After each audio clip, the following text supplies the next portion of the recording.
Delta Airlines gets named as the best U.S. airline. Air Canada nears a multi-billion-dollar deal to acquire new aircraft. And that WestJet deal, well, it might mean the end of Swoop. Let's talk about that today on episode 7 of Just Plain Fun.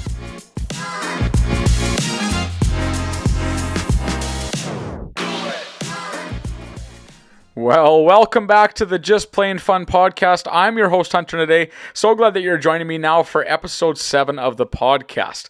Hope everyone here in Canada had a great long weekend. It was definitely a lot of fun for me. I got to see some family, got to do a bit of shopping, so definitely won't be complaining about that by any stretch. Lots of news today that's come down, I guess, in the last week here in the aviation space. So it should be a really fun episode. Should be a lot to dive into. Really looking forward to what we can talk about today. So with that said, let's get right into the episode and we will see where this takes us. I want to start off with Delta. This is obviously a bit more of an American story, but Delta Airlines was named the best U.S. airline of 2023 by the Points Guy for the 5th year in a row. The Points Guy does these awards every single year, goes through the different U.S. airlines, and the factors that go into it are the ideas of reliability, affordability, loyalty programs, and the customer experience. Obviously, we've talked a bit about that now on each of the episodes, and so kind of gives us a nice tie into this piece.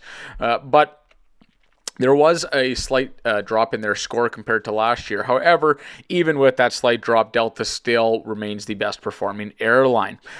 They, obviously are always scoring high in different areas, these several areas, especially though reliability is the number one place. Brian Kelly, who is the founder and CEO of the Points Guy, was quoted saying that when you buy an airline ticket, especially an expensive one these days, you need to get where you're going, and Delta shines there. Obviously, a little bit maybe of a sore spot for some people. I understand that, but that's exactly it. There's a piece, I think, of that resonates with all travelers, whether you love to travel, dislike travel, or just kind of apathetic towards it. When you're buying a ticket, you really want to make sure that you're able to fly that. And when he mentions the idea of an expensive ticket in the U.S., obviously we see that double or more here in Canada. And so we really want to make sure that we're getting to where we're going. And so that piece for sure was really interesting to read up on. As well, I would say that with this, taking place, there was also plans earlier this month that President Biden had unveiled for new regulations aimed at holding airlines accountable for travel disruptions that are within their control. So Delta obviously being someone who excels in the idea of being that reliable airline, this won't apply to them as much, but I think still important to note is I think all of North America is seeing this push towards more regulation in the aviation sector. Under the new regulations there in the United States, airlines would be obligated to provide compensation, cover expenses. These would be things that we talked about in previous episodes like meals and hotel rooms when you're left stranded due to issues the airline could have prevented. Weather delays obviously are stuff, things like that aren't going to be covered by the new regulations if they do go into effect. But there are still a lot of people in the industry calling for a passenger bill of rights. And I think that that's really where the main push is coming from, whether it's travelers or people like the Points Guy who are constantly out in the aviation space and looking at these things from their standpoint. I guess one more thing on the Delta side before we move on to the next story there is apart from their reliability, the travel experience from A to B, start to finish, is really a vital role in selecting an airline for this criteria. But actually, something surprising is JetBlue emerged as the leader in cabin features, given the fact that they offer complimentary Wi-Fi, seatback TVs, and spacious economy seats. And then Alaska Airlines actually stood out for their extensive lounge access and customer satisfaction. Obviously, you look up reviews of Alaska Airlines, everyone's usually typically quite happy with the service that they received. So a little bit, like I said, a bit more of an American story on that one, but still thought it'd be a fun one to highlight. Moving on to the next story, though. and that is that Air Canada is nearing a multi-billion-dollar deal, somewhere in the grounds of about $6 billion, and that's billion with a B, as they are coming towards a 787 deal with Boeing. And the reason for this is that wide-body demand in the Canadian aviation space has really increased. Air Canada, for example, right now they're looking at the deal of 20 new Boeing 787 Dreamliners, and then that's basically to renew and expand their long-haul fleet. As well with that, I should say, they're also looking at ordering between 15 and 20 twin aisle aircraft. And so obviously a major purchase coming in for Air Canada. Obviously, as the biggest airline in Canada, they want to make sure that they can keep that title, stay up on Canadian passenger needs. And with some of the things happening in the space right now, they're really going to want to make sure that they can do that. There was, though, an Air Canada spokesperson who had said, this was Peter Fitzpatrick, who had said, we have not made any decisions yet. A Boeing representative who they reached out to with BNN also declined to comment. But again, these sources seem to be pretty reliable most of the time, and so we can typically take it as the truth when it comes to aviation news. When it comes to this stuff, though, I think that you look at someone like Amos Kazaz, who's the Canadian Airlines chief financial officer of Air Canada there, and he told analysts that the airline is constantly in the market looking for lift as demand picks up. So a bit of a airline flight school reference, if you want to call it that, for people that have been through that, or just the aerodynamics of flying, which was really interesting to hear, and definitely, I think, gave a lot of confirmation to people that, yes, they are certainly taking this deal very seriously, and they are coming to an agreement as it would sound. Now, Boeing shares also got some major gain after this report. It went up about 3.6 to 4%, and Air Canada was actually up 5.5%. So a really big increase for them, as it looks like they're really going to be increasing their market share and increasing the amount of flights that they'll be offering for Canadians. They're obviously looking to expand their international offerings, offer more flights, especially over to the Europe and Asian destinations, and then as well, of course, offer even more domestic routes and more of the North American routes, I guess you could say, as well. So will be really interesting to see what Air Canada can do with that. It's obviously a massive deal, so will be very cool to see how the industry reacts to that, and if Air Canada is now able to capitalize, I would say, on some frustrated WestJet passengers who are stuck in the strike, or who weren't yet flying with them but were planning to fly with them, or just can't trust the airline as a whole anymore. It'll be quite interesting, I would say, to see that all unfold.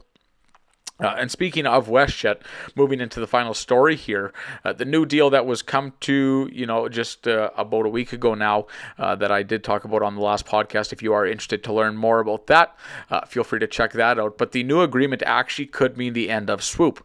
And for those that don't know, Swoop is a low-cost carrier, a subsidiary of WestJet, and they started in 2018, flying to about 32 destinations, and actually, pilots who fly under the Swoop banner, I guess you could call it, even though it is a subsidiary of WestJet, they are making less than the WestJet pilots. And this was something that in the talks, though not confirmed yet because the deal hasn't fully officially been ratified, and so neither party can speak out, but a lot of sources are confirming, and a lot of people that are closely tied to this sector are saying that, one of the parts of the agreement was that, as part of this, ratification with ALPA and the WestJet group, is that WestJet actually, must fully integrate Swoop into their airline by October of 2024. And that would allow the pilots of Swoop to now make the same as WestJet, as the full integration would put them all under the same banner of WestJet Airlines. So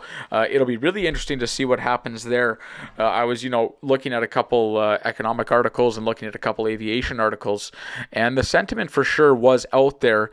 And I think that you don't have to look very far besides your neighbor or even yourself to realize that Canadians right now are really focused on trying to save money. The cost of goods and the cost of living here every single day seem to be increasing, and so with that piece of it, a lot of people are looking for lower cost carriers when it comes to air travel. Like I mentioned in, I believe it was episode 1, perhaps episode 2, we pay among the highest in the developed world for air travel. And so Swoop provided people with that opportunity to kind of fly for a little bit less. I mean, you could get flights out to the East Coast for $99 or flights to Las Vegas for $120 or, Cancun for $150 plus in that range, which is certainly far less than you'd see on, your WestJet, Air Canada, the major main carriers, I guess you could say.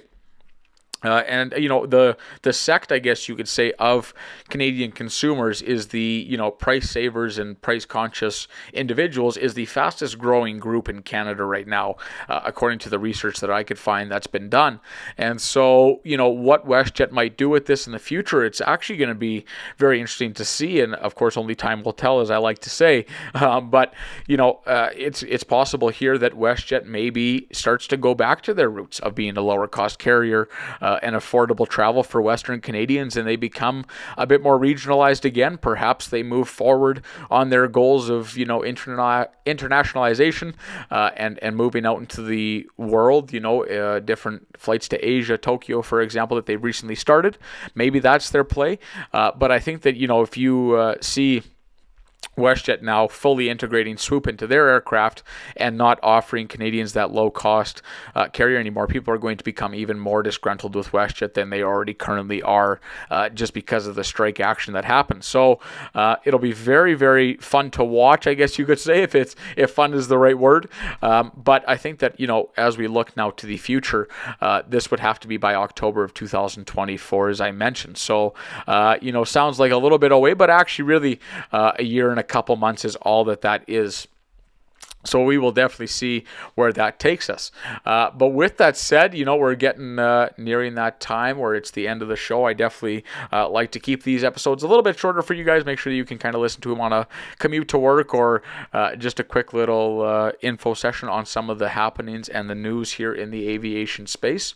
But if you've enjoyed the show today, I'd really appreciate if you subscribe to the podcast. That helps more listeners find us. You can also leave a review of the show on your favorite podcast player.